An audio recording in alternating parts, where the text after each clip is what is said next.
Bengaluru portfolio minister ಕೊಡಲ್ಲ, okay, minister ಕೊಡಲ್ಲ. ನೀವು 4 ಜನ ಮಿನಿಸ್ಟರ್ಸ್ ಇದ್ರಿ, ನೀವು ಸುಬ್ರಹ್ಮಣ್ಯ ನಾಯ್ಡು ಇವರು ಎಲ್ಲ ಇದ್ರಿ. Whom to authorise? ಅದನ್ನೇ ಸರ್ ನಾನು ಹೇಳಿದ್ದು.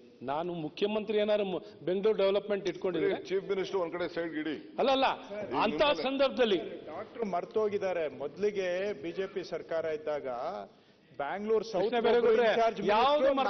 ಒಬ್ರು ಇನ್ಚಾರ್ಜ್ ಮಿನಿಸ್ಟರ್ ಇದ್ರು. ಕೇಳಿ ಅಶೋಕ್ ಅವ್ರನ್ನ, ಬ್ಯಾಂಗ್ಳೂರ್ಗೆ ಇಬ್ರು ಇನ್ಚಾರ್ಜ್ ಮಿನಿಸ್ಟರ್ ಇದ್ರು. ಅದನ್ನ DCM ಹೇಳ್ತಾ ಇದ್ದಾರೆ.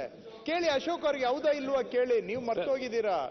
ಇಬ್ಬರು ಮಿನಿಸ್ಟರ್ಸ್ ಇದ್ರು ಬ್ಯಾಂಗ್ಳೂರ್ಗೆ ಇನ್ಚಾರ್ಜ್. ಅದಕ್ಕೆ ಪ್ರೊವಿಷನ್ ಏನ್ ಮಾಡ್ಬೇಕು? ಆಯ್ತು ಕೃಷ್ಣ ಬೈರೇಗೌಡ್ರೆ, ಅದನ್ನ DCM ಹೇಳ್ತಾ ಇದ್ದಾರೆ. CM ಅಂಡ್ ಈ ತರ ಸಿಚುವೇಶನ್ ಇದ್ದಾಗ ಸೊಲ್ಯೂಷನ್ ಮಿನಿಸ್ಟರ್ ಇಲ್ಲದಿದ್ದ ನಾವು ಹೇಳ್ತಿರೋದು. ಯಾವಾಗ Bengaluru development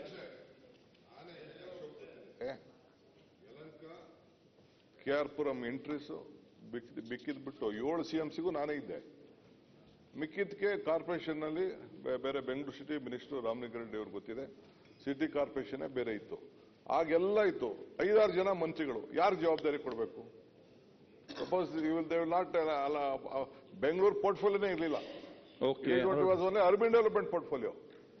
earlier George urban development minister ಆಗಿದ್ದಾಗ ಬೇರೆ Dharam Singh urban development minister. ಬರೀ ಅರ್ಬನ್ ಡೆವಲಪ್ಮೆಂಟ್ ಇತ್ತು, ಬೇರೆ ಪಂಚಾಯತಿಗಳು ಇವ್ರಿಗೆಲ್ಲ ಬೇರೆ ಒಂದಿತ್ತು. ಸೊ ಅಂತ ಸಂದರ್ಭಕ್ಕೆ ನಾವು ಬಹಳ ದೂರ ಆಲೋಚನೆ ಮಾಡಿ ಅದನ್ನ ಹೇಳ್ತಾ ಇದೀವಿ ಅಷ್ಟೇ.